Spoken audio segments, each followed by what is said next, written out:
What's up, everybody? Dr. Rossi, shrinksandsneakers.com. So I'm going to continue on my series here and talk a little bit today about when do I use Sertraline or Zoloft, and when am I thinking about that as my first line antidepressant option for a patient when I'm trying to select one of these SRI medications.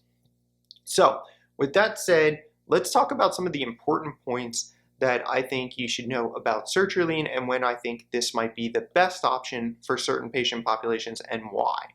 So the main advantage, my number one point here, if you take anything else from this video, it is that sertraline is one of the best safety profiles of all of these medications. So when I'm thinking about safety, and safety is my main concern, I'm thinking Zoloft is a good option.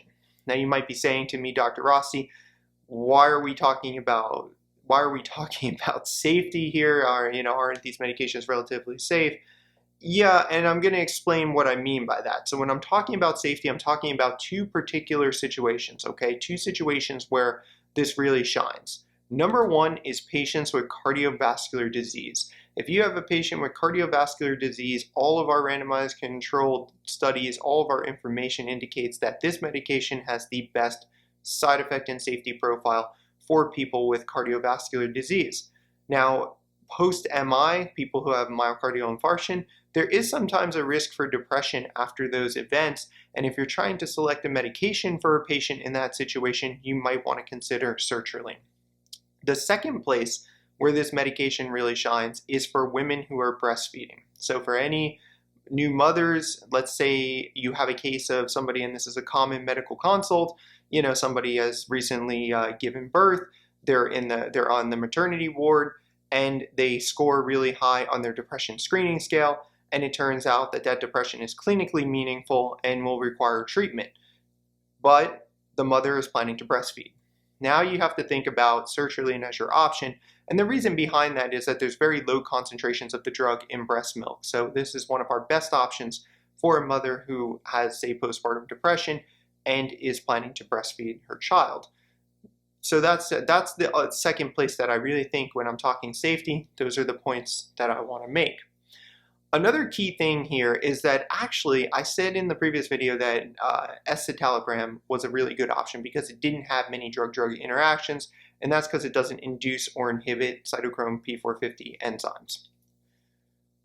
It's kind of the same here with one nuance point with sertraline.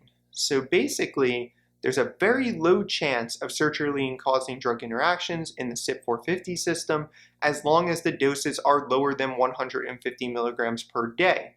So at doses over 150 milligrams, though, there is meaningful cytochrome P450 2D6 inhibition. So you have to watch out for this cytochrome P450 2D6 inhibition at higher doses. And sometimes you will find patients on 200 milligrams or more of sertraline. A lot of times 200 milligrams for people who haven't had a full response, let's say, in depression. And also if you're using this to treat obsessive compulsive disorder, sometimes the doses can be as high as 400 milligrams a day. 400 milligrams a day, you're definitely going to have that 2D6 inhibition. So you have to be mindful of that. Most of the antidepressant effects of sertraline are seen around 100 milligrams. So we really don't need to go that high with this medication to find what we find from the studies is that the antidepressant effects of sertraline really start to plateau at about 100 milligrams. So if you're going that far above, it might be worth a try. It might be something worth doing. I am a person who believes in monotherapy and believes that we should maximize a single medication before making a switch. But again, we have the literature base and the research base to base this off of to say that, if you're not really doing well at 100 milligrams, it might be time to consider changing the medication or augmenting or combining two medications rather than continuing down the path of increasing above that 150 milligram mark where 2D6 inhibition will occur. So with that said, those are kind of the main points that I want to make about sertraline. So if you keep a couple things in mind, just keep in mind it's a safe medication for people with cardiovascular disease and for breastfeeding mothers. If you keep the doses low enough, you'll see that there's no meaningful inhibition of cytochrome P450 2d6, which is important too. So again, we can combine it with other medications and we don't have to worry about those drug-drug interactions. And the other key point here is that sertraline's antidepressant benefits really plateau at about 100 milligrams. So if you're not getting any benefit at that point, you may want to reconsider the treatment.